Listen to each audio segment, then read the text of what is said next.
Good morning, good afternoon, and good evening, wherever you're watching us from. On behalf of Nepal, it's a pleasure to extend a warm welcome to our distinguished speaker, moderator, and participants who registered for the event. We're so glad that you could join us in today's webinar on the plague and the future of great power politics. So just to run through a little bit of housekeeping before we begin, I'd like to request all the participants to please be muted so as to minimize any distraction during the session. The session will also be going live on our Facebook page, so you can also catch us there. We have reserved some time for Q&A at the end of the session, so you can drop in your questions on our Zoom chat box or on the comment box of the live feed if you're watching us live on Facebook. Also, please keep your questions short, as the preferences will be given to short and sharp questions. You can also share the event on your social media handle using the hashtag #NiceEvent. We may need your patience if we have some technical glitches during the webinar, so we'd like to thank you in advance for your patience. So without further ado, I would like to request Research Director at NICE, Dr. Pramod Jaiswal, for the welcome remarks and to moderate this discussion. Thank you very much. Thank you, Sunima. Professor John J. Mearsheimer, and dear participants, very good morning, good afternoon, and good evening. Welcome to a very special NICE lecture on the plague and the future of great power politics. Nepal Institute for International Cooperation and Engagement is an independent, apolitical, and non-partisan think tank which believes in freedom, democracy, and a world free from conflict. We envision a world where sources of insecurity are identified and understood, conflicts are prevented or resolved, and peace is advocated. We are honored to have Professor John Mearsheimer to talk on today's topic. Professor John Mearsheimer is R. Wendell Harrison Distinguished Service Professor of Political Science at the University of Chicago, where he taught since 1982. He received his PhD in 1980 from Cornell University. He has previously worked with Brookings Institution, Harvard University Center for International Affairs, and Council of Foreign Relations in New York, and several others. Professor Mearsheimer has written extensively about security issues and international politics. Some of his books are Conventional Deterrence, which was published in 1983, which won the Edgar S. Furniss Jr. Book Award, Liddell Hart and Weight of History in 1988, The Tragedy of Great Power Politics in 2001, which was revised in 2014, which won the Joseph Lepgold Book Prize and has been translated into 9 different languages. The Israel Lobby and U.S. Foreign Policy with Stephen Walt in 2007, which was the New York Times bestseller list and has been translated into 24 different languages. Why Leaders Lie, The Truth About Lying in International Politics in 2011, which has been translated into 12 different languages, and The Great Delusion, Liberal Dreams and International Realities in 2018, which has been translated into 5 different languages. He has extensively contributed to different journals, magazines, and newspapers. Professor Mearsheimer holds a number of awards and honors. He received the Clark Award for Distinguished Teaching when he was a graduate student at Cornell in 1977, and he won the Quantrell Award for Distinguished Training at the University of Chicago in 1985. He was selected as a Phi Beta Kappa visiting scholar for the 1993 to 1994 academic year. He received honorary degree doctorate from university in China, Greece, Romania in 2003, and has been elected as the American Academy of Arts and Science. Professor Mearsheimer, it is a privilege to have you with us. We are really honored for your kind presence. We received more than 1,500 registrations for a lecture from 30 countries. I, on behalf of NICE and all our participants, would like to thank you for your valuable time. Sir, you'll have around 45 minutes for presentation. Then we'll open the floor for discussion. Thank you very much. Professor Mearsheimer, the floor is yours. Thank you very much, Professor Jaiswal, for the kind introduction. And thank you very much for inviting me to speak here at NICE. My only regret is that I have to give this talk virtually and that I can't come to Nepal to give the talk in person. But hopefully when the plague goes away, the opportunity will arise for me to come to Nepal and to speak at NICE again and talk on a different subject. The topic of my talk today, as everybody knows, is the plague and great power politics. And what I'd like to do is use PowerPoint to make the presentation And then when I'm done with the presentation, I'll take down the PowerPoint and answer people's questions for as long as you would like. So what I'm going to do now is share my screen with everybody. Okay. The topic again is the plague and the future of great power politics. And what I am going to focus on are the relations among great powers. And the reason that I'm doing that is because I think that the great powers are the major players in the international system. They matter the most for shaping international politics. I'm not saying that smaller countries like Nepal do not matter, of course, but I think it's the bigger countries, what I sometimes refer to as the gorillas, that really shape international politics in profound ways. I also want to talk about how I think the future of great power politics will affect Asia, and especially Nepal. I would like to talk about what the consequences are of future great power politics for Nepal. And then I want to talk about the plague and what effect the plague will have on great power politics moving forward. This is the basic outline of my talk. I'm going to talk about what the global balance of power looked like from 1949 up until 2019. Then I want to talk about what the global balance of power looks like moving forward. In other words, from the year 2020, from now, out 30 years to the year 2050. Then I want to talk a little bit about what I think are the principal interests of great powers, what they care the most about. Then I want to talk about the emerging U.S.-China competition, which will become clear, I think will dominate great power politics and the international system for as far as the eye can see. And then I'll talk about what China's rise means for Nepal. And finally, I'll turn to the question of how the plague affects great power politics. So that's the basic outline of my talk. Let's start with the global balance of power from 1945 up until last year. When you talk about the balance of power, there are two big questions you want to ask yourself. First of all, you want to ask, how many great powers are there in the system? Is it a unipolar system where there's only one great power? Is it a bipolar system where there are two great powers? Or is it a multipolar system where you could have 3 or 4 or 5 or even more great powers in the system? That's one question. The second question you want to ask yourself is, how powerful is each great power? In other words, do you have rough equality among the great powers? Or do you have one great power that is much more powerful than the others? Let's call that the dominant great power. For example, you could have a multipolar system with 5 great powers, and they could all be roughly equal in strength. Or you could have a multipolar system with 5 great powers where one of those great powers was much more powerful than the others. So you see, you have to ask yourself these two questions. They're of fundamental importance.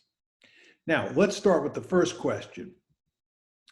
During the Cold War, from 1945 to 1989, this is when I was young, there were 2 great powers in the world. In fact, we referred to them as superpowers. It was the United States and the USSR. This was a bipolar world. And most people thought that those 2 great powers were roughly equal in strength. Then the Cold War ended, as you all know, in 1989. And then in December of 2001, the Soviet Union fell apart. It broke up into a number of remnant states. And there was one great power left on the planet. And that, of course, was the United States. This is the first time in recorded history that we had a unipolar system. And it was referred to as the unipolar moment. And this is the period that most of you are familiar with. And I would imagine a good number of you were born during the unipolar moment, unlike me, who was born during the bipolar period of the Cold War. A second. Hang on. Okay. Now, the world that we are moving into is a multipolar world. There are now three great powers in the system. One is China, which has risen steadily over the course of the unipolar moment to the point where it is now a great power. And Russia, which since Vladimir Putin took control at the turn of the century, has been resurrected. Russia is now a great power. In the 1990s, nobody would argue that Russia was a great power. And in fact, in the early 2000s, nobody argued that Russia was a great power. That's why we said it was the unipolar moment. We are now, right, in a world that is fundamentally different than the world that existed from 1990 to 2016. It's very important to understand what's going on here as you think about the world today.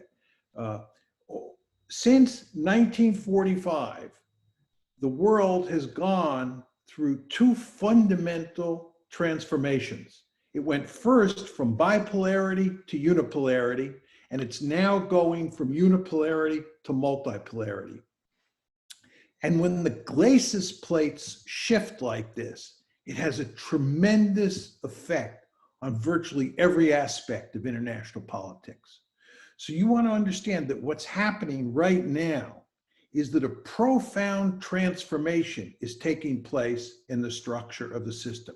Again, we're going from unipolarity to multipolarity. Now, as I said to you, one has to ask a second question. You have to ask more than just how many powers are there in the system. You have to ask more than whether it's bipolar, unipolar, or multipolar. What you want to know is whether or not that multipolar system is going to be one where there is an especially great power, especially powerful state dominating it, or the states are going to be roughly equal in size. As I told you, there are three great powers in this multipolar world that we're moving into. One is China, two is Russia, and three is the United States. And what you want to ask yourself is, what does the balance of power look like now between those three great powers, and what does it look like moving forward? When you talk about the distribution of power in this emerging multipolarity, I think it's quite clear today that the United States is still, by far, the most powerful state in the system.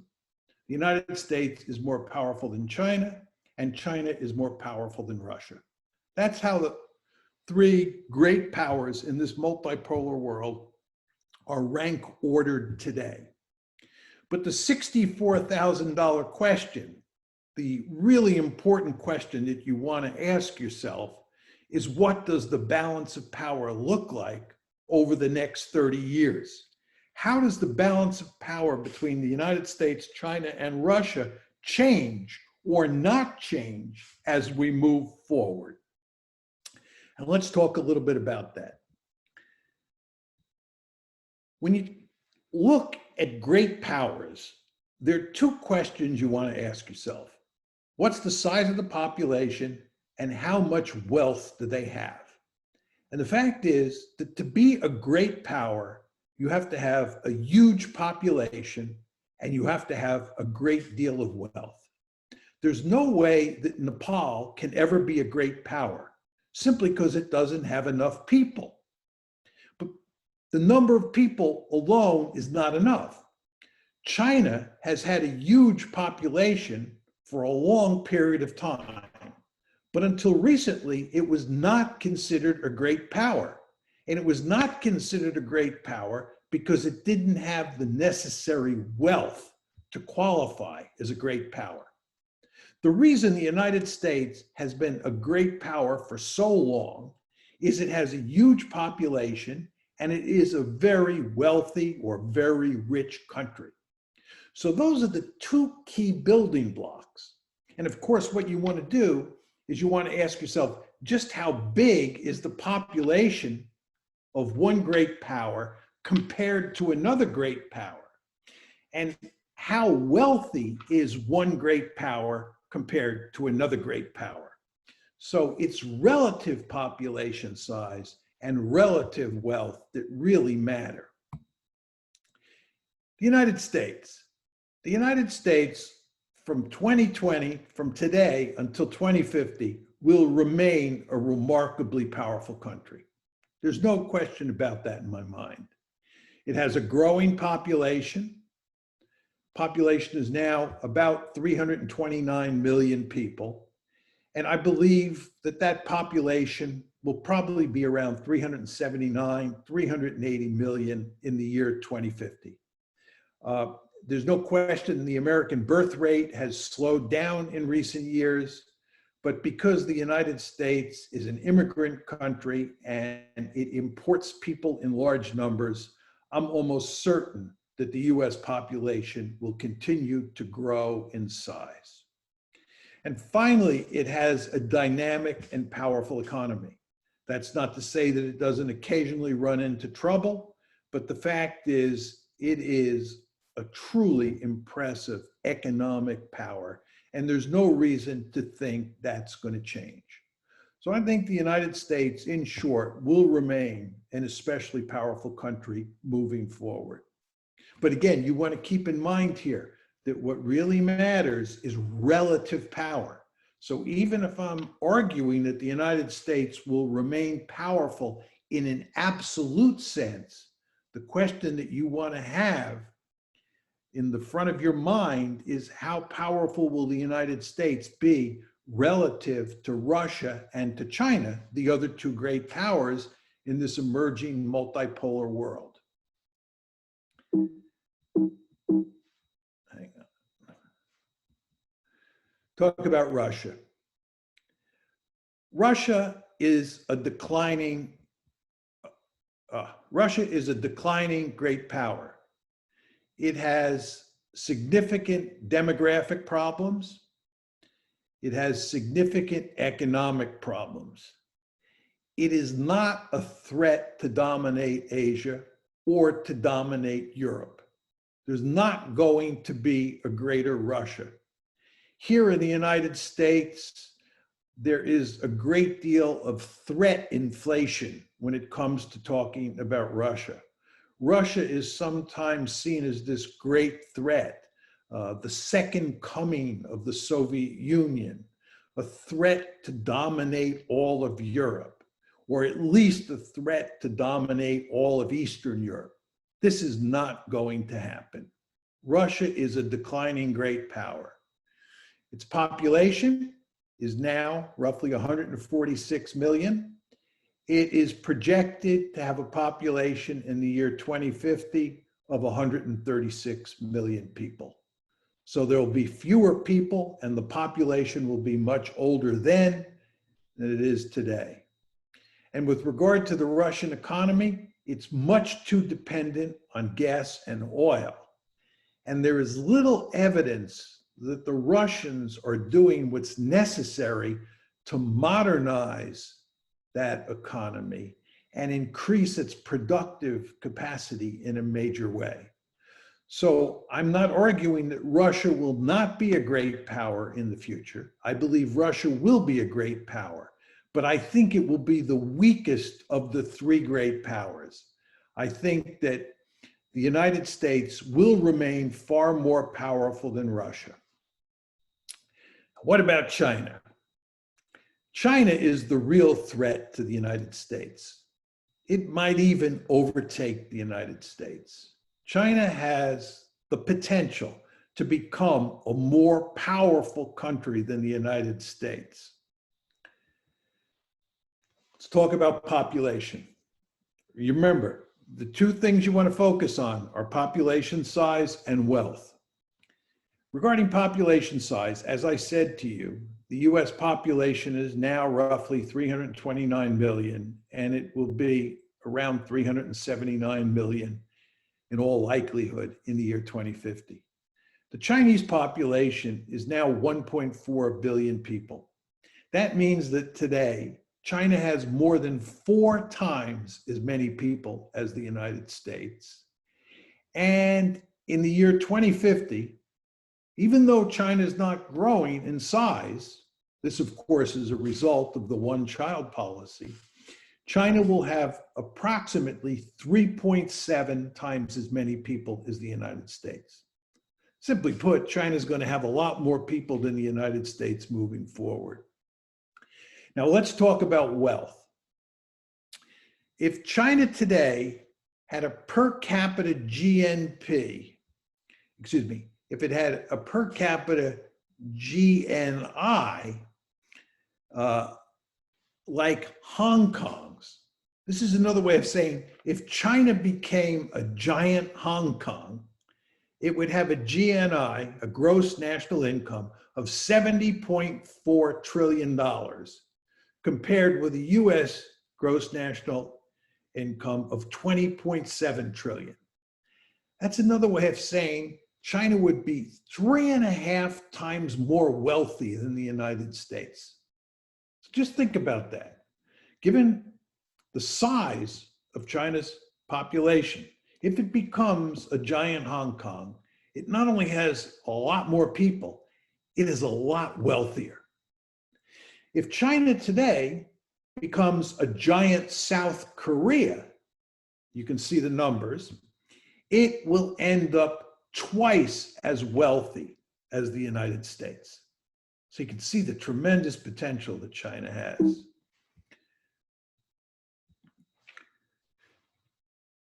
To give you a feel for this, let's talk about the United States and the Soviet Union during the Cold War. During the Cold War, the United States and the Soviet Union had roughly the same size population.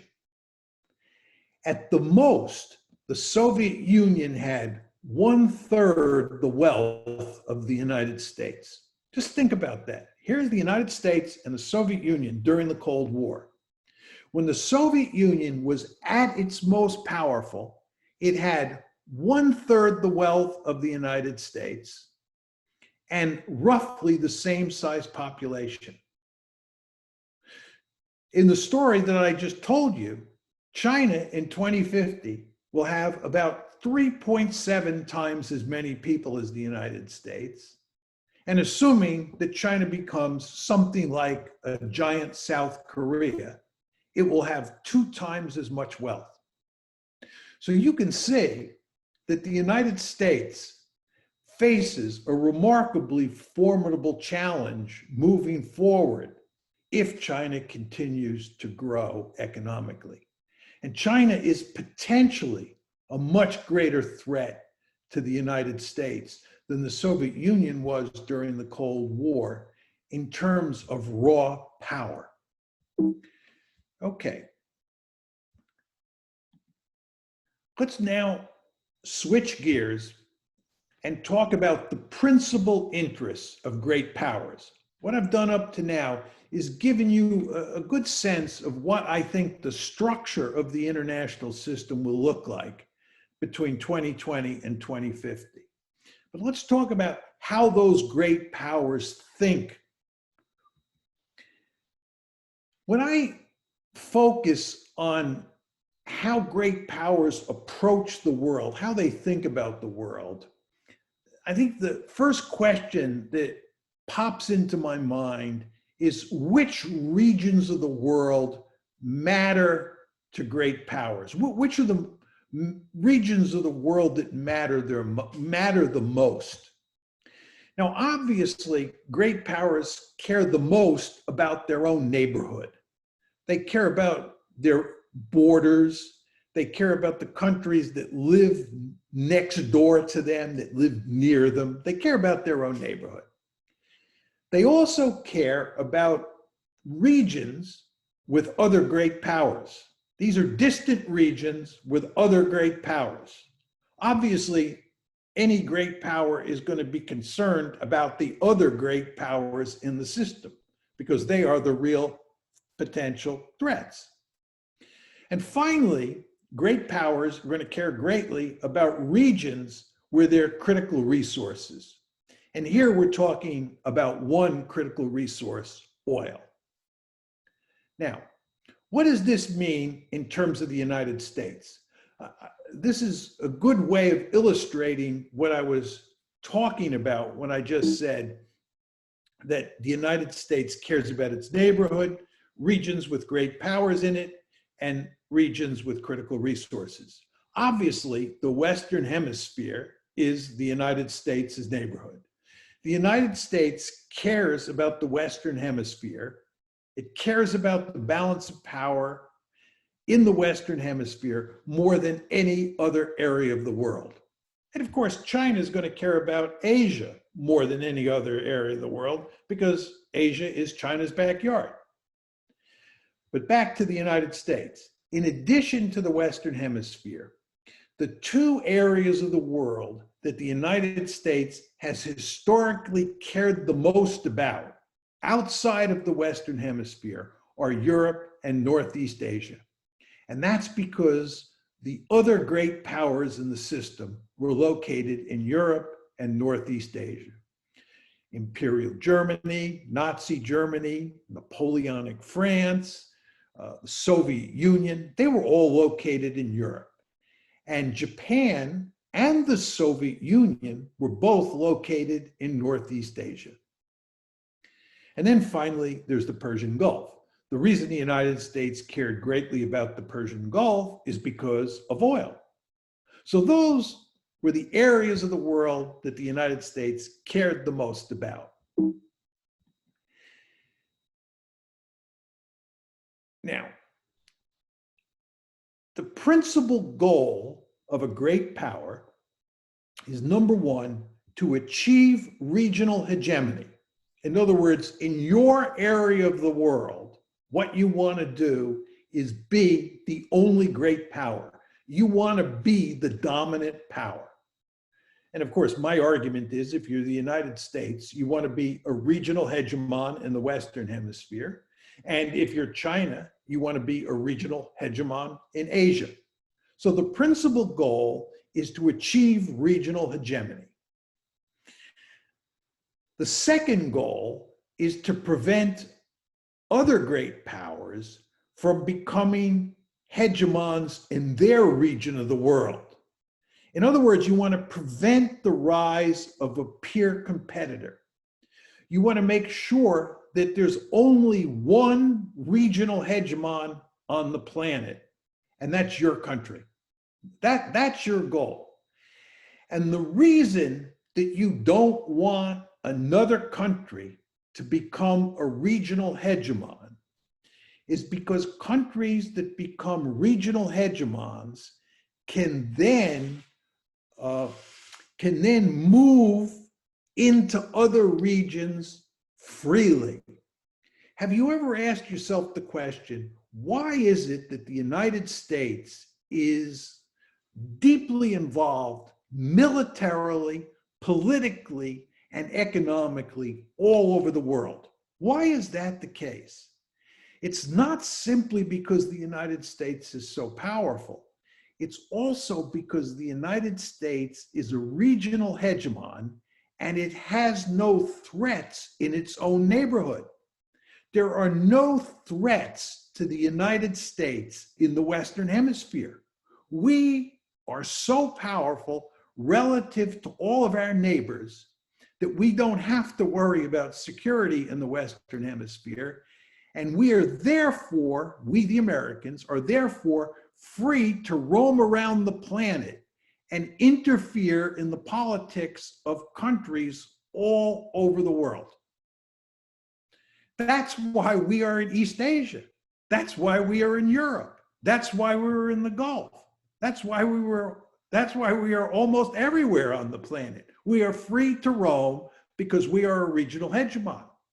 Well, the United States does not want China to become a regional hegemon, because then China would not have to worry about security in Asia, and it would be free to roam into the Western Hemisphere. And that's the last thing the United States wants. So the United States wants a situation where China has to worry about security in its own neighborhood. And that means preventing China from becoming a regional hegemon, preventing China from becoming a peer competitor.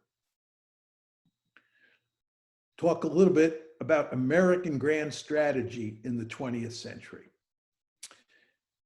The United States, between 1783, when it got its independence from Britain, and roughly 1900, over that, let's say, 125-year period, the United States worked hard to become a regional hegemon in the Western Hemisphere. And by 1900, roughly 1900, the United States was a regional hegemon.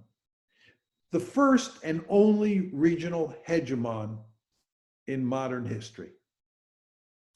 Then, in the 20th century, after it became a hegemon, the United States played a key role in preventing 4 other great powers from becoming regional hegemons, either in Europe or in Asia. Remember now what I said, that great powers have 2 goals. One is to become a regional hegemon, and of course the United States did that by 1900. And then the second goal is to prevent the rise of a peer competitor, to prevent another great power from becoming a regional hegemon. And in the 20th century, Imperial Germany, Imperial Japan, Nazi Germany, and the Soviet Union all threatened at different times to become regional hegemons. And the United States, of course, went to great lengths to prevent all 4 of those countries from becoming regional hegemons.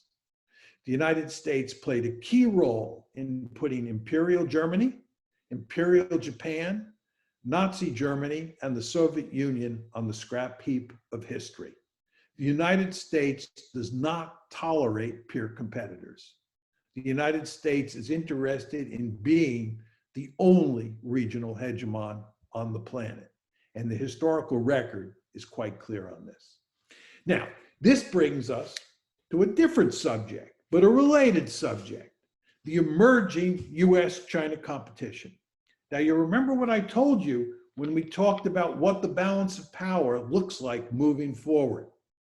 I told you that the 2 most powerful states in the system are the United States and China.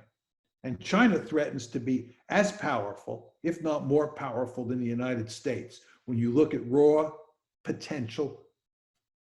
Russia is not that important because Russia is much weaker than the United States and China. It's still a great power, but it's the US-China competition that we want to focus laser-like on. Why? Because China, which is rising, is surely going to attempt to become a regional hegemon in Asia. I want to make it very clear. If I were a policymaker in Beijing, I would work overtime to make China into a regional hegemon. I think for purposes of surviving in the international system, the best outcome for any great power is to be a regional hegemon. So I have no doubt in my mind that China will attempt between now and 2050, the period we're talking about, to become a regional hegemon. It will attempt to dominate Asia the way the United States dominates the Western Hemisphere.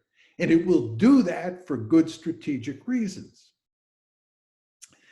In essence, what this means is that China is going to try to be the most powerful country in Asia by far, and it's going to try to push the United States military out of Asia. It makes perfect sense from China's point of view. Why wouldn't China want to be much more powerful than Japan, much more powerful than Russia, much more powerful than India, much more powerful than every country in Asia? The Chinese understand full well what happened when China was weak. They refer to that as the century of national humiliation. The Chinese have no intention of ever letting that happen again. And they understand that the best way to prevent that from ever happening again, the best way to prevent China from ever being humiliated again, is to be by far the most powerful country in Asia. But that has a second dimension. It's also important to push the US military out of Asia. And again, if I were a policymaker in Beijing, I would be deeply interested in pushing the US military out beyond the first island chain and then out beyond the second island chain. As an American, I fully support the Monroe Doctrine. The Monroe Doctrine says that no distant great powers are allowed to move military forces into the Western Hemisphere. No distant great power is allowed to form a military alliance with a country in the Western Hemisphere. That's the basic American worldview. It's called the Monroe Doctrine. Well, the Chinese are surely going to have the same mentality when it comes to thinking about the US military presence in East Asia. If we, the Americans, don't like the idea of a great power in our backyard, why should the Chinese like the idea of a great power in their backyard? And in fact, they don't like it at all. And they will go to great lengths to push the US military out. So again, you want to remember what I said about 10 minutes ago. Great powers have two goals. The first goal is to become a regional hegemon, and the second is to prevent peer competitors. And what I'm saying to you here is that China will go to great lengths to become a regional hegemon. That brings up the question of how the Americans will react. The United States will go to great lengths to prevent China from becoming a regional hegemon. The historical record is clear here. Imperial Germany, Imperial Japan, Nazi Germany, and the Soviet Union. And if you look at how the United States is now behaving toward China, it's quite clear that what we're doing is trying to contain China, much the way we contained the Soviet Union during the Cold War. Many of you remember that in 2011, Hillary Clinton, who was then Secretary of State, talked about the pivot to Asia. She said the United States was pivoting to Asia. Well, why was the United States pivoting to Asia? It was pivoting to Asia to contain China. Pivoting to Asia was all about pivoting with military forces to Asia, again, for the purposes of containing China. The United States has no intention of letting China become a regional hegemon, even though, as I said, it's definitely in China's interest to become a regional hegemon.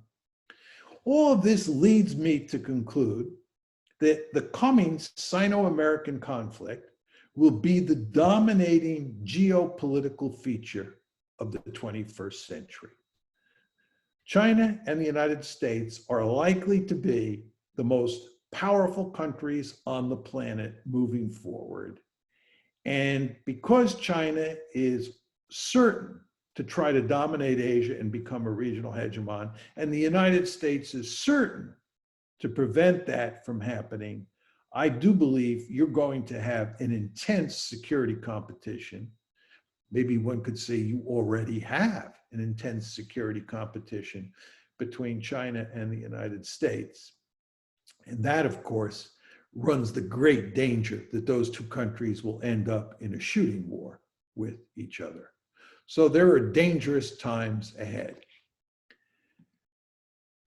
Now I want to switch gears, and I want to talk about what China's rise means for Nepal. Of course, I've said hardly anything about Nepal or any area outside of East Asia up to now, because I have been focusing mainly on the competition between the United States and China, and to a lesser extent on the competition between China and its East Asian neighbors, countries like Japan and South Korea. But in addition to the security competition in East Asia that I've been focusing on, there's also going to be an intense security competition between China and India. And this is all inextricably bound up with the rise of China. As China gets more powerful, it's going to try to throw its weight around vis-a-vis India on the line of control.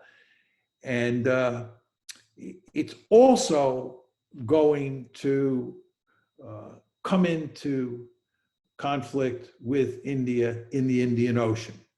So my second point here is that the focus of the Sino-Indian competition, right, will take place first in the Indian Ocean and second on the border between China and India. It's very important to understand that. There's big trouble coming between India and China if China continues to grow economically, and surely then turn that economic might into military might. Let me just say a few words about the Indian Ocean. The Chinese are in the process of building a blue water navy. That's a navy that can project power outside of East Asia or outside of the Western Pacific. And I believe the main reason, not the only reason, but the main reason for that is that China is very interested in protecting its sea lanes or sea lines of communication between East Asia and the Persian Gulf. As I'm sure many of you know, China gets a great deal of its oil from the Middle East or from the Persian Gulf. And in the future, it's likely to become even more heavily dependent on oil from the Gulf. And what the Chinese would like to do is have a navy, a powerful navy that can protect the sea lines between the Persian Gulf and East Asia. Well, if that's the case, then the Chinese are going to have a navy that can project power into the Indian Ocean, because you have to go through the Indian Ocean to get from East Asia to the Gulf, or to get from the Gulf to East Asia.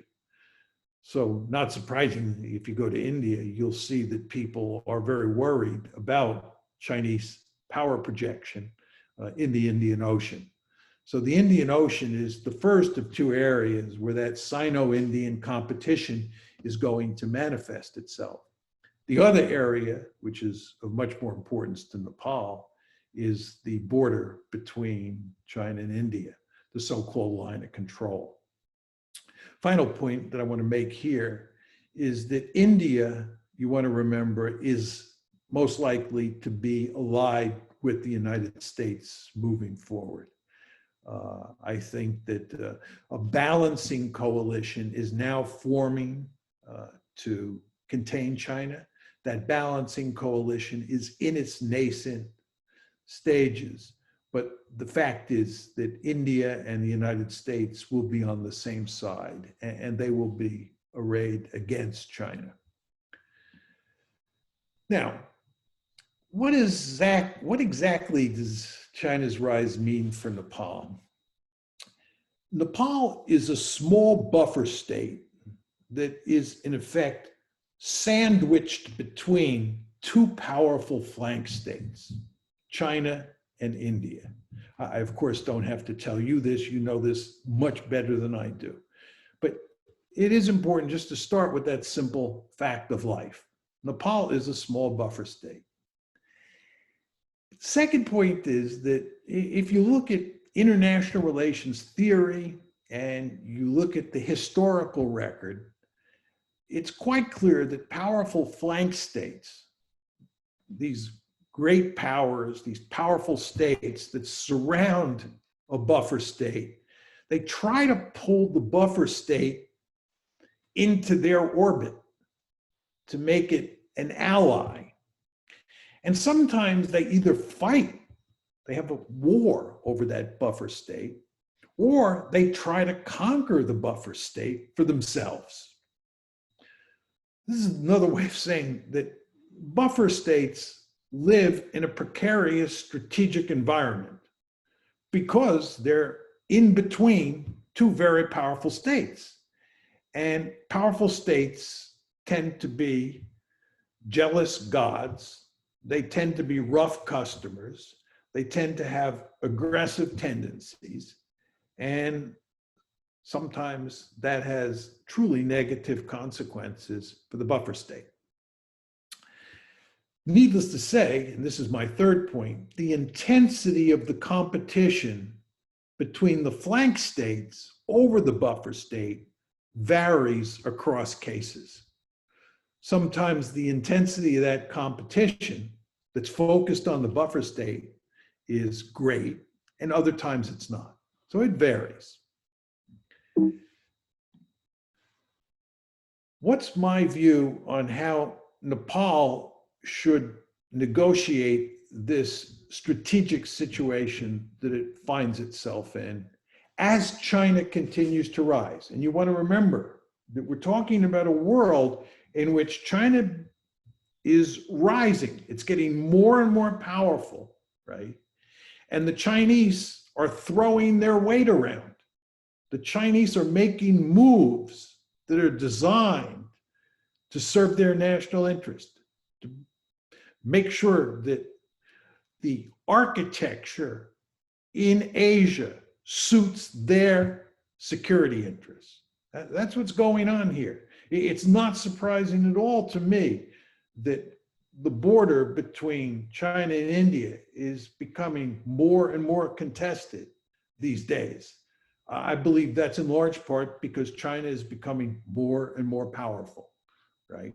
So the question is, in this world, this changing world, how should Nepal act? My view on this, if I were playing Nepal's hand, is that Nepal should seek to stay neutral, and it should go to great lengths to have good relations with both China and India, but not such good relations with one side that it alienates or threatens the other side. Now, this will require a very smart strategy. Nepal will have to act in very clever ways to make sure that it doesn't lean too much towards China or lean too much towards India and antagonize the other side.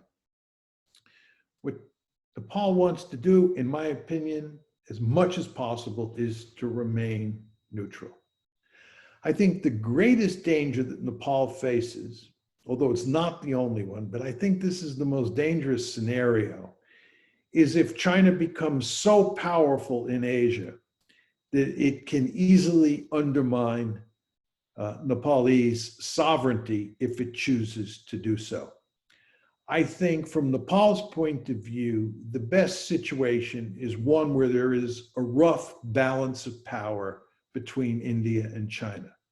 This is not to say that that will not be a difficult situation for Nepal to negotiate. It will be. But a rough balance of power between China and India is more advantageous for Nepal than is a situation where China is really powerful and is in a situation where it can undermine Nepalese sovereignty. But of course, we're hypothesizing a world where China does get much more powerful. So I think for Nepal, it is going to have very smart diplomacy in the decades ahead. Now, let me switch gears and talk about the final subject on my agenda, which is the plague and great power politics. I think there's little evidence at this point in time that the plague is going to alter the global balance of power as we move forward. And as you remember from the start of my talk, I care greatly about what the global balance of power looks like. If you told me that the plague is going to decimate the American economy and it's not going to hurt the Chinese economy at all. In fact, it may help the Chinese economy in certain ways, then that would mean that the plague is going to have a profound influence on international politics. The plague is going to play a key role in shifting the balance of power. The plague is going to operate as an independent variable of great significance. But I don't think that's going to happen. I may be wrong, but I don't think that's going to happen. I think the plague will have, some minor effects on the American economy and on the Chinese economy. But I think the global balance of power, which matters greatly in my analysis, will not be profoundly or markedly affected by the plague. I would also note there's virtually no evidence that the plague is eroding the sovereignty of the modern nation state. There are a number of people who argue that because the plague is a transnational force, it doesn't respect borders, it affects every country on the planet, that we will have to cooperate more and more to deal with this problem. You can make that argument. I understand the argument. But the fact is the opposite's going to happen. If anything, the plague is going to strengthen nationalism. It's going to strengthen the nation state because leaders in countries around the world are going to focus laser-like on their own people. Leaders are going to say, my principal job is to take care of my own people. And what I have to do is worry about them over everybody else. So some cooperation will take place for sure. There's no doubt about that. It's not completely a zero-sum world with regard to the plague, that's for sure. But nevertheless, we're not going to have a great deal of cooperation in the face of the plague. And we're going to see an increase in nationalism. And that's another way of saying the modern nation state is here to stay. And I conclude with my third point here, that it seems clear the plague is causing the nation state to worry first and foremost, or nation states to worry first and foremost about their own welfare. So what's my bottom line on the plague and great power politics?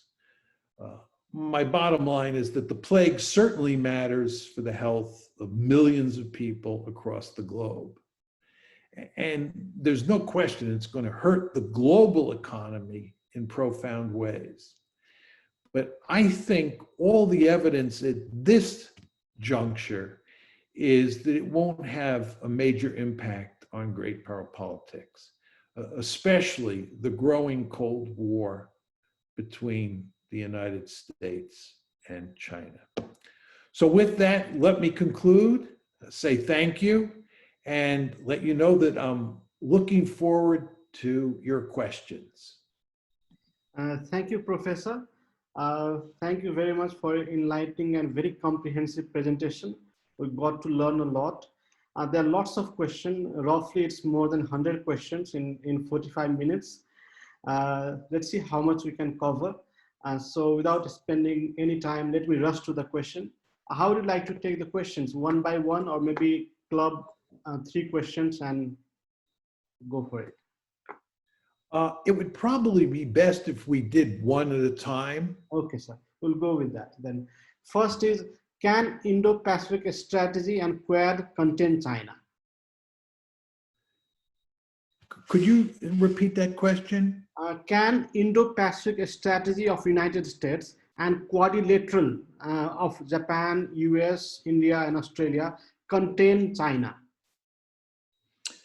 I think the answer is that the United States and its allies in Asia can contain China.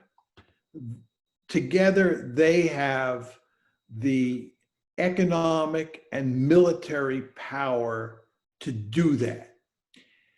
I do think, however, one could make the argument that China, if it continues to grow in truly impressive ways, for 30 or 40 more years, that it will become so powerful in Asia that the United States and its allies will not be able to prevent China from becoming a regional hegemon. In other words, containment will not work.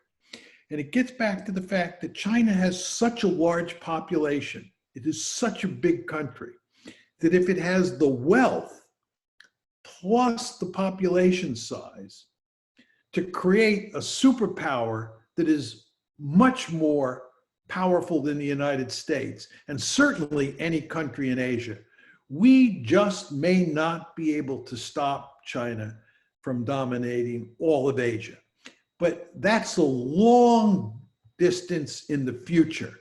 And for the next 20 or 30 years, certainly out to the year 2050, I think there's no doubt that if the United States is smart, it can contain China. The next question is, what is the possibility of new Cold War between China and the US, like the one we had between USSR and the United States?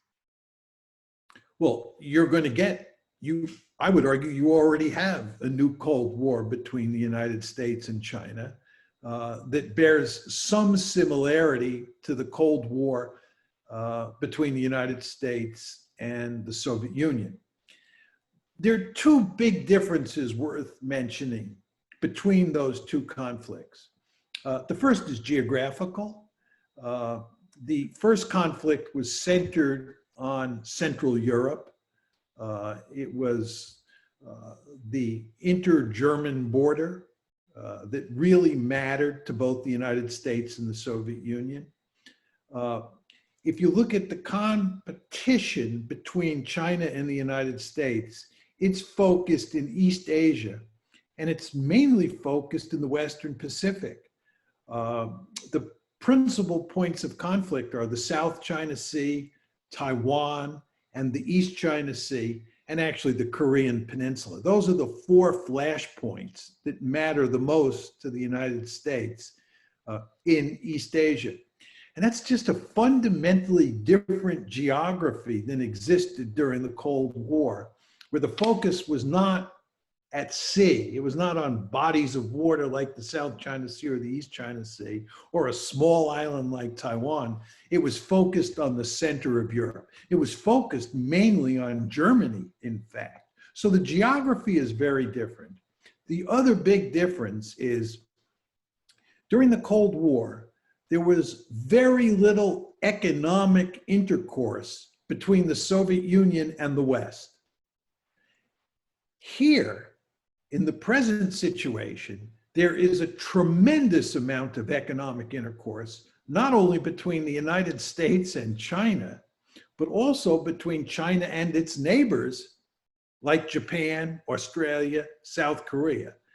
So I think what you're going to get moving forward in Asia is you're going to get a world where there is a huge amount of economic cooperation between countries that are also security competitors. So there's going to be a great deal of competition at the military level and quite a bit of cooperation at the economic level. Let me move to the third question. With no current potential hegemon in European region, has the importance of Europe diminished for United States? There's no question that the importance of Europe has diminished significantly for the United States. For almost all of its history, Europe was the most important area of the world for the United States. And this was not because most Americans came from Europe. It was because the most powerful states in the world were located in Europe, not in Asia. So the United States, even though it was attacked by Japan at Pearl Harbor on December 7th, 1941, went into World War II with a Europe first policy. We explicitly had a Europe first policy, even though Japan attacked us at Pearl Harbor, not Germany. And the reason was that Germany was a greater threat to the United States than Japan was. Well, that world has gone away. There is no great power in Europe that is a serious threat to become a regional hegemon. And as I said in my presentation, what the United States really cares about are regional hegemons, potential peer competitors. There's none in Europe. There is one potential peer competitor on the planet, and it is in Asia, and it is China. So what has happened here is that for the first time in American history, Asia has become the most important area of the world for the United States. And Europe is not the second most important area, it's the third most important area. The Persian Gulf is the second most important area because China is deeply concerned about the Persian Gulf, as I said in my presentation. The Chinese are building a blue water navy to project military power into the Persian Gulf. The Chinese are forming a quasi-alliance with Iran. So because China is going to be a player in the Persian Gulf, the United States is going to focus laser-like on the Persian Gulf and, of course, on East Asia. And Europe is going to be left behind because there's no potential peer competitor, and that's not where the oil is. So next question is, recent media reports suggest that China has been very aggressive in South China Sea. Is it normal for emerging power to behave like that in international politics? Absolutely. Great powers, try to expand as much as possible. And a country like China wants to become a regional hegemon for all the reasons I explained in my talk. The Chinese believe that the South China Sea is not an international body of water. It is a giant Chinese lake. They believe that the East China Sea is also a giant Chinese lake, and the Diaoyu or Senkaku Islands don't belong to Japan, they belong to China. The Chinese believe that Taiwan is part of China and they plan to take Taiwan back. The Chinese plan to make sure that Taiwan is reincorporated into China. So as soon as they have the military capability to pursue those objectives, you can rest assured that they're going to do so. And I find what the Chinese are doing in the South China Sea, which is behaving aggressively, to be hardly surprising. They've made it clear what their objectives are, and as they get more powerful, they're going to pursue those objectives. And if that involves using military force, they'll use military force. And by the way, you're going to see the same thing on the line of control between India and China. As China gets more powerful, it's going to try to determine where the borders are with India in ways that suit Beijing's interests, not India's interests. That's just the way great powers operate. Professor, you're just talking about India. So where will you place India in the post-COVID-19 world? Where would India fit in this global world order? Well, India is not wealthy enough to become a great power. I don't know anyone who argues that India is a great power. I think almost everybody agrees that India is a powerful country. It's an important player in Asian politics. There's no question about that. It has the population size for sure to be a great power. It's roughly the same size as China, but it doesn't have the necessary wealth. If India got much richer, if India followed an economic trajectory like the one that China has followed since the early 1980s, then India would become a great power. But there's no evidence that's happening. So India will be a powerful actor in the system. And India, as I made clear in my talk, is threatened by China, not only on the line of control, but also in the Indian Ocean. And that means that China will be, in essence, a foe of China. and it will end up being an ally of the United States. It will be part of the balancing coalition that the United States puts together to try to contain China. Let me look at the next question. It's a very interesting question. It says, some media report accuse China of developing COVID-19 virus in laboratory. Assuming it to be true, China killed 18 million people with very low cost. So how would you look at this? I think that that's simply not true. There's no evidence to support that. I understand that there are a number of people who outside of China who make that argument, but I think there's just simply no evidence to support it. And I don't think it makes sense on logical grounds for any country to try to spread a pandemic because of the damage it would do to the country that spread it to begin with. And again, there's just no evidence that that's the case. So I dismiss that argument at this point in time. The next question is China following the path of United States in establishing regional hegemony through military expansionism? Absolutely. The Chinese are imitating the United States. The United States went to great lengths to establish regional hegemony. As I often say to people, if you look at the United States in 1783, it was comprised of a handful of small colonies along the Atlantic Ocean. And what happened over the course of the 19th century, this is the 1800s, is that the United States expanded westward to the Pacific Ocean. It brought in huge numbers of European immigrants. And it industrialized, and it became a remarkably powerful country by 1900. At the same time, the United States went to great lengths to push the European great powers out of the Western Hemisphere. This is what the Monroe Doctrine was all about. It was getting the European great powers out of the Western Hemisphere and keeping them out of the Western Hemisphere. That's what we did.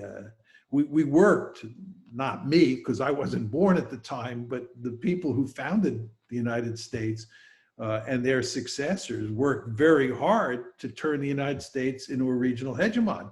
And they did that because that's the best way to survive in the international system. You want to be a regional hegemon.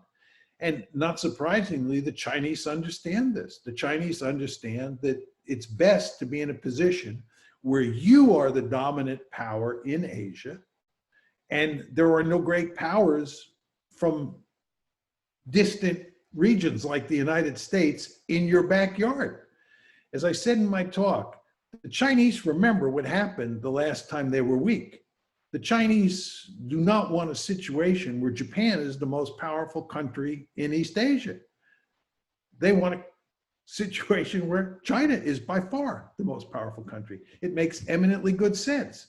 The Americans figured this out. The Chinese figured this out. So yes, the Chinese are imitating the United States. Of course, the big problem that the Chinese face is the United States does not want China to succeed at that enterprise, and we will go to great lengths to try to contain China. Professor, you made a comparison between the United States and China in terms of their wealth and size of population.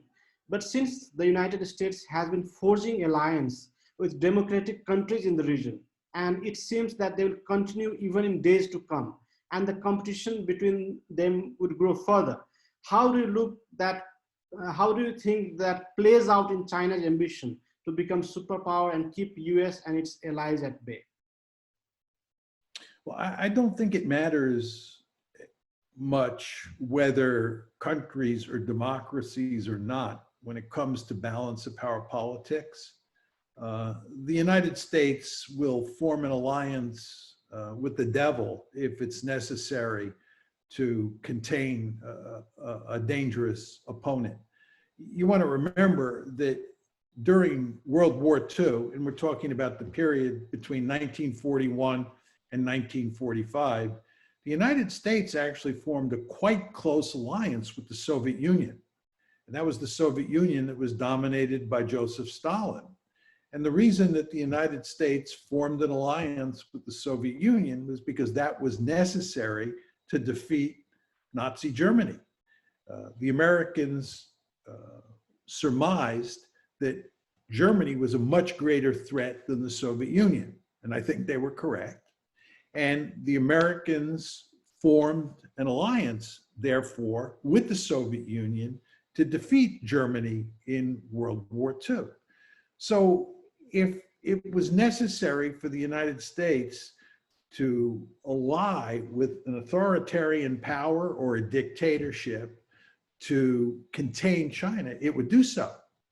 And by the way, at this point in time, the Russians are allied with China. I believe that with the passage of time, as China grows more powerful, that Russia and the United States will become allies, that Russia will be more fearful of a rising China than it will be of the United States. And Russia, therefore, will switch sides, and the Russians and the Americans will become allies in an effort to contain China. This won't happen right away, but I believe this will eventually happen. Well, Russia is an authoritarian power. It's not a liberal democracy. It's not India. It's not Japan. It's not Australia. It's not South Korea. It is, an authoritarian state. I believe the United States will have little difficulty forming an alliance with an authoritarian Russia if that helps contain China. Just like the United States had little difficulty forming an alliance with Stalin's Soviet Union to contain and then ultimately defeat Nazi Germany. There is a similar question on the similar lines. Like, do you think that United States should reach out to Russia to contain China? We had that question. Let me move to the next question. Your prediction about future of US-China relation discussed in your book, Tragedy of Great Power Politics in 2003, seems extremely valid these days. What is your prediction about US-China relation down the line of 1 to 2 decades? Well, I believe that any time a country grows economically in a significant way, and that country also has a large population, that it will use that economic might to create military might, and it will try to shift the balance of power in its favor. I believe that's almost guaranteed, right? So in the early 2000s, I started to argue that China, which was clearly growing economically and clearly had a huge population, would become more aggressive as it became more powerful, just as the United States grew more aggressive as it grew more powerful.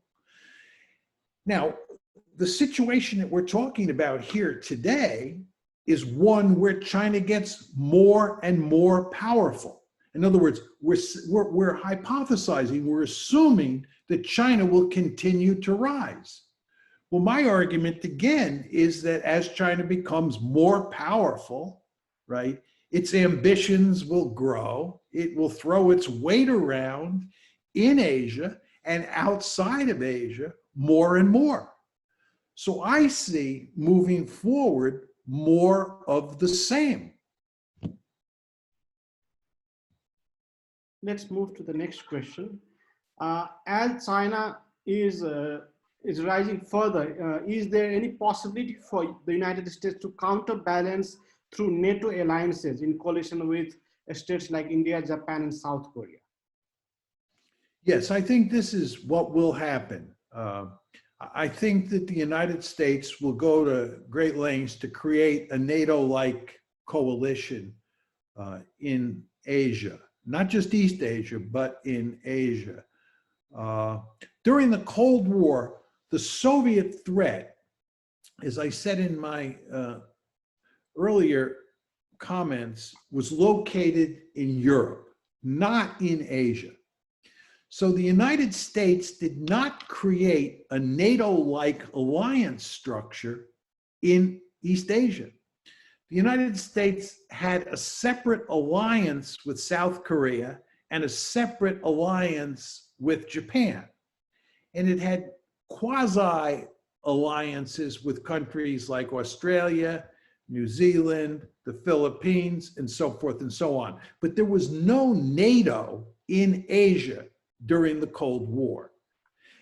NATO was in Europe, obviously, and that's because that's where the Soviet threat was, okay? But we're talking about a world where Europe does not matter that much and where the threat is mainly in Asia. And therefore, I think the United States will have powerful incentives to create a much more integrated alliance structure in Asia than it had during the Cold War, and one that looks like the alliance structure that you had in Europe with NATO. Now, one other point on this, which I think is an important point, putting together, cobbling together, building an alliance in Asia to contain China is very tricky for geographical reasons. And that is that the countries are spread out all over a huge portion of the globe. India and Japan, India and Australia, Japan and Australia, these countries are all separated from each other by a great distance. Furthermore, the United States is 6,000 miles away from East Asia. The distance from the coast of California to East Asia is roughly 6,000 miles. So putting this balancing coalition together with all these countries that are spread out over a huge geographical expanse is going to require a great deal of diplomatic skill. And as you know, the United States has not demonstrated much diplomatic skill in recent years.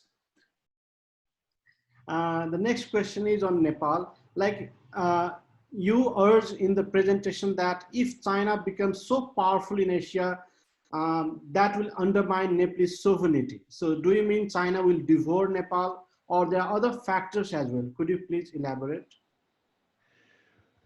Well, I think that if China becomes so powerful that the United States and its East Asian allies or its Asian allies can't contain China, and China becomes so powerful that the Indians are not in a position to contest their borders with China, then Nepal will be in a situation where it basically has to do what China says it should do. And this is where Nepal's sovereignty is going to be under serious threat. Sovereignty is all about being in a situation where you can determine your own domestic and foreign policy. That there's no outside actor that can dictate to you meaning Nepal here, what sorts of policies you have to pursue, both domestically and in terms of the international system. And if Nepal is faced with a situation where China is super powerful, Nepal will basically have to do, in most cases, what China tells Nepal to do. There'll be real limits on Nepalese sovereignty. And a good example of this would be the Western Hemisphere. The United States is an incredibly powerful country relative to its neighbors. And its neighbors are not free to pursue any foreign policy they want. The United States does not tolerate that. The United States made clear during the Cuban Missile Crisis that Cuba was not allowed to form a military alliance with the Soviet Union and allow the Soviet Union to put military forces in Cuba. You might say to me, Cuba was a sovereign state. As a sovereign state, it had the right to determine its own foreign policy. The United States did not believe that Cuba had the right to determine its own foreign policy. The United States does not believe that any country in the Western Hemisphere has the right to determine its own foreign policy, because the United States does not believe that any country can invite another great power into its territory. So, with military forces. So the point that I'm making to you is that if you are a neighbor of China, and Nepal is obviously a neighbor of China, and China is really powerful, China is going to do a number of things to interfere in Nepalese politics. This invariably happens when you live next door to a great power. And this is why I said, I think that all things considered, it would be better for Nepal, not perfect by any means, but I think it would be better if you had a rough balance of power between India and China, because that would make it difficult for India or China to interfere in Nepalese politics in a meaningful way. Let's move to next question. It's clear that the United States want to have a multipolar Asia and unipolar world, but China wants a unipolar Asia and multipolar world. But in your opinion, what's the Achilles heel for China to become a hegemon in Asia? What was the last part of that question? In your opinion, what is Achilles heel for China to become a hegemon in Asia? How can China emerge as a hegemon in Asia? Well, the most important thing that China has to do is just to continue to grow economically. And as it grows economically, it can translate that economic might into military might, and then it can get to a position where the United States and its Asian allies cannot contest it. Let me give you an example, Taiwan. It is now quite clear that it would not be in China's interest to try to conquer Taiwan. It would not even be in China's interest today to try and coerce Taiwan with the threat of military force into accepting its reintegration into China, right? But 20 years from now, 30 years from now, if China continues to grow economically and militarily, it will be so powerful relative to Taiwan, and it will have so much power projection capability vis-a-vis Taiwan that it may be in a good situation to, in effect, conquer Taiwan, either militarily or politically, right? So time, very important to understand here, time is on China's side, assuming that China continues to grow economically. So from my point of view, it's not in China's interest to cause trouble now. It's in China's interest just to continue to grow economically and become wealthier than the United States and build the military capability to influence events in the South China Sea, Taiwan, and the East China Sea, and along the line of control with India in ways that are advantageous to China. So the key to Chinese success is to grow economically. I believe that the biggest problem that China faces is, first of all, the United States, and related to that, nuclear weapons. One could argue that China can grow conventional military forces that are superior to America's military forces, certainly to Japan's or even India's. But the fact is, India has nuclear weapons, the United States has nuclear weapons, Russia has nuclear weapons, Japan might have nuclear weapons at some point down the road. And there are limits to what China can do in terms of expanding its power in Asia in the face of resistance from countries that have nuclear weapons. So even if China grows economically and it builds the conventional military forces to dominate Asia, which is a real possibility, it still may be thwarted by the fact that we live in a nuclear world, and the states that are bent on trying to contain China, even though they don't have the conventional forces anymore, may be able to do it with nuclear weapons.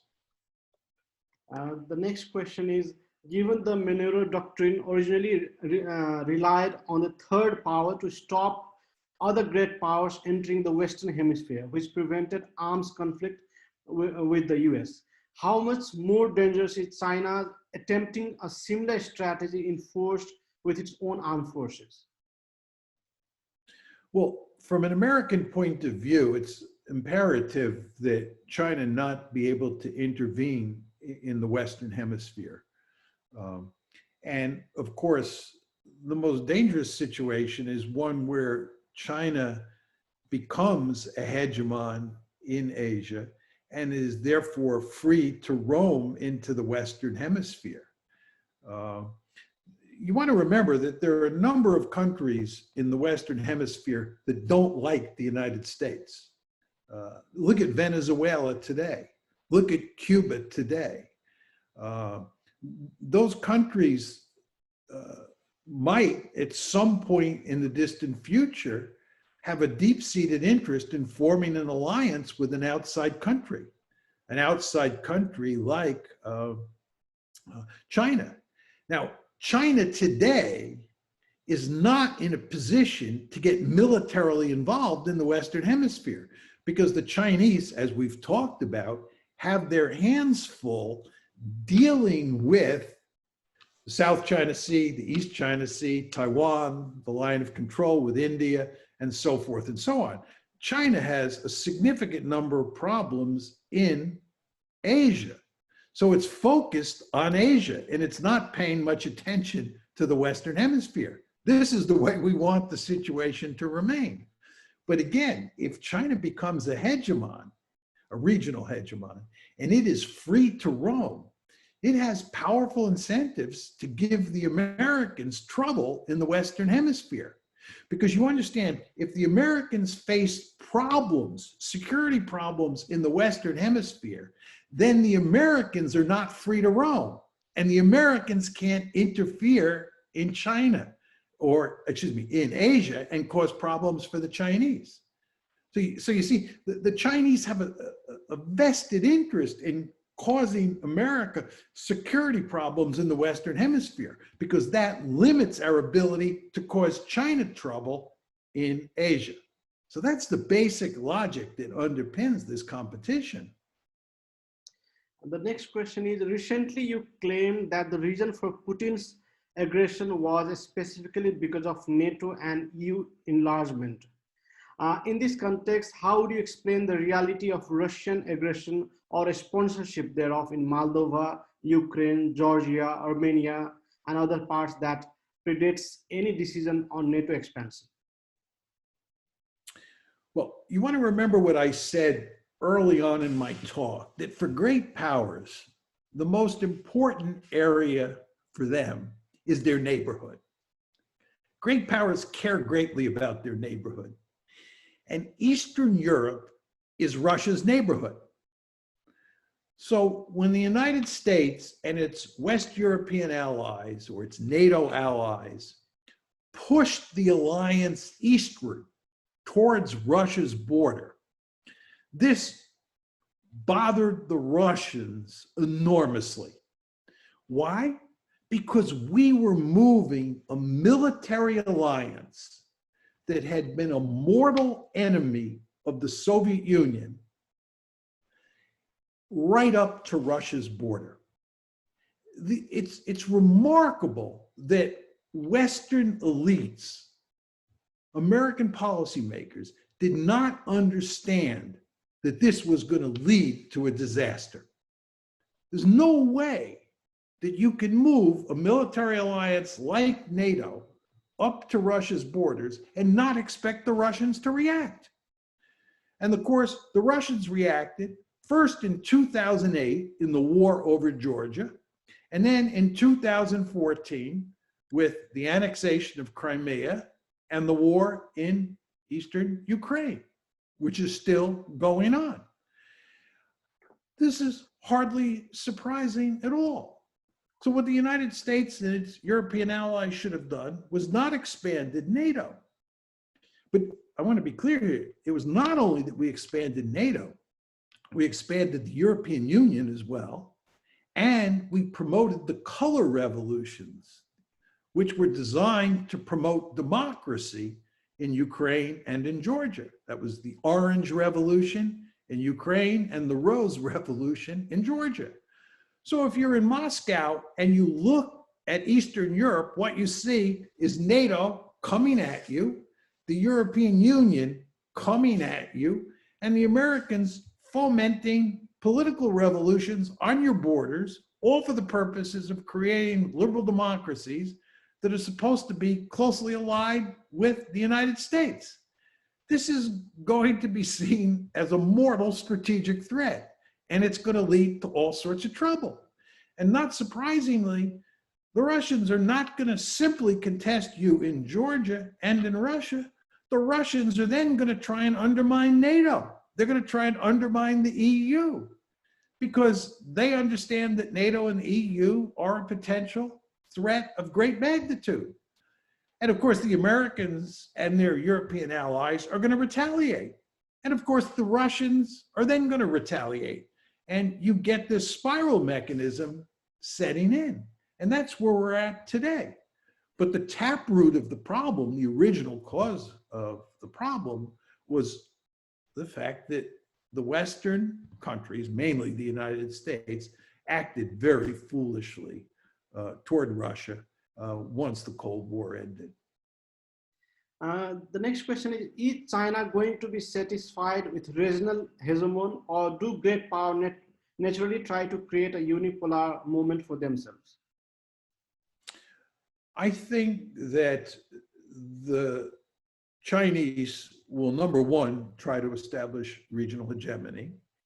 And number two, they will develop a military that has the capability to project power into places like the Persian Gulf and other areas of the world. And as I said before, I think if they become a regional hegemon, they will cause the Americans serious trouble in the Western Hemisphere. But I don't think there's much China can do to topple the American hegemony in the Western Hemisphere. I mean, you have to understand what the Americans are trying to do is simply prevent China from becoming a regional hegemon.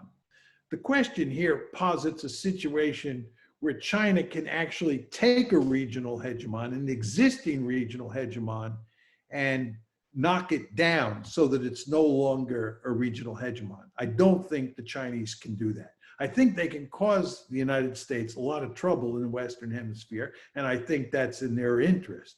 But I don't think they can challenge American hegemony in any meaningful way. So I would argue that what you'll get if China were to become a regional hegemon is you'll get a world where there are two regional hegemons who will compete with each other across the planet. The next question is, Professor Mearsheimer, could you please share your views on the role of ASEAN in China-US rivalry in the Indo-Pacific? Does ASEAN's centrality mean anything? No, it doesn't matter very much at all. ASEAN has very little to do with the balance of power in Asia and balance of power politics. So I think ASEAN, is an important forum for getting together and talking about various problems and maybe even solving some problems.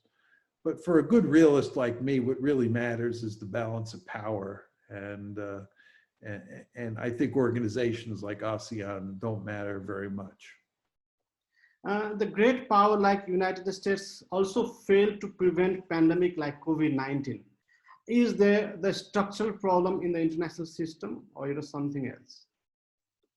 Well, I don't think there was any way the United States could have prevented COVID-19.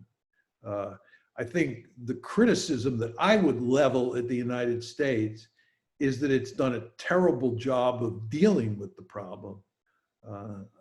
I say this very sadly as an American, but I'm quite shocked at what a poor job the Trump administration has done in handling this problem. It's surely a very difficult problem to handle, as almost every country on earth understands. This is a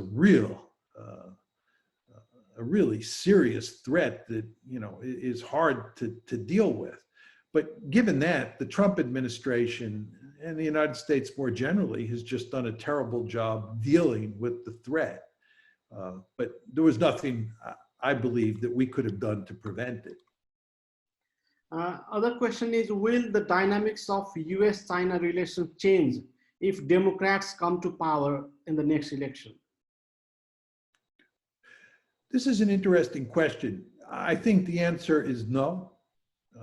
I think there'll be some changes. I actually think the United States will do a better job under the Democrats at building an alliance structure in Asia to contain China. I think the Trump administration has not done a good job of working with allies like South Korea and Japan, especially to put together a balancing coalition. And I think that the Democrats will do a better job. But I don't think that the relationship between the United States and China will change in any meaningful way. And I would note to you that I was in China for 17 days in October 2019. And I traveled all over China and talked to all sorts of people, many people at quite high levels. And my sense is that the Chinese don't think that it matters that much whether Trump gets reelected or Biden gets elected.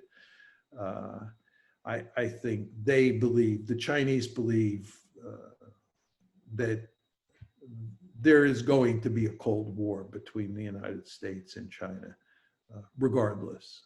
I think most Chinese understand the structural dynamics that I described in my talk, and most Chinese understand that there's an ideological